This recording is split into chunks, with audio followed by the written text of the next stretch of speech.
Dua penjaga portal ini pun menutup palangnya ketika mobil polisi akan masuk ke perkampungan mereka. Kemudian inspektur ini mengatakan bahwa komisaris polisi datang untuk berkunjung. Namun petugas portal masih tidak mengizinkan walaupun yang datang adalah menteri. Tapi pria ini memerintahkan mereka untuk membuka portal itu agar para polisi itu bisa masuk. Sesampainya di rumah Arjun, Prakas pun teringat waktu Arjun masih kecil datang membawa kado untuk menemui ibunya. Setelah itu dia menyapa Arjun yang baru saja keluar dari sebuah ruangan. Arjun tidak menyangka kalau sekarang Prakas sudah menjadi komisaris polisi menggantikan ibunya. Arjun kemudian mempersilahkan Prakas untuk duduk. Di sini Prakas bertanya apa yang dilakukan Arjun di dalam ruangan itu. Arjun berbicara tegas bahwa dia sedang menghajar seorang penjahat yang menyelundupkan bahan baku untuk membuat narkotika jenis baru. Dia juga menjelaskan ada perusahaan yang telah mengimpor bahan baku itu dengan klaim obat-obatan. Mereka juga mengeksploitasi anak-anak sekolah dan membuat mereka kecanduan, jelas Arjun. Tidak lama kemudian Citra pun datang membawakan segelas teh untuk Prakas. Di sini Prakas memanggil Citra. Dia bertanya apa yang akan dilakukan Citra jika ada wanita lain di samping Arjun dan mengambil alih semua tugasnya sebagai istri. Maka itulah yang terjadi pada kami, tegas Prakas, jika Arjun mengambil alih semua tugas polisi. Namun Arjun hanya tersenyum saja guys. Kemudian ketika penjahat itu keluar dari ruangan tersebut, Arjun memberitahukan para penjahat itu mendapatkan komisi 10% dari penjualan. Namun inspektur ini menyebut sikap Arjun sangat arogan.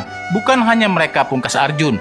Dia juga sudah memperingatkan pemilik Red Line Farmasi agar segera menghubunginya. Dan jika kepolisian tidak menyukai apa yang Arjun kerjakan sekarang, maka kerjakanlah tugas polisi dengan benar dan buktikanlah. Setelah menemui Arjun, Prakas pun pergi menemui Pijayanti di komplek perumahan pensiunan polisi. Di sini Prakas merasa tidak percaya kalau mantan seorang komisaris polisi telah membesarkan anak menjadi penjahat. Lalu bagaimana bisa Arjun terlibat dengan banyak kasus pembunuhan? Di sini Pijayanti pun bercerita bahwa 4 tahun yang lalu dalam sebuah operasi penggerbekan penjahat paling berbahaya, Arjun datang seperti biasa untuk menemuinya dan mengucapkan selamat ulang tahun. Bersama itu juga Pijayanti menangkap Gyazuddin Patan sebagai seorang penjahat paling berbahaya.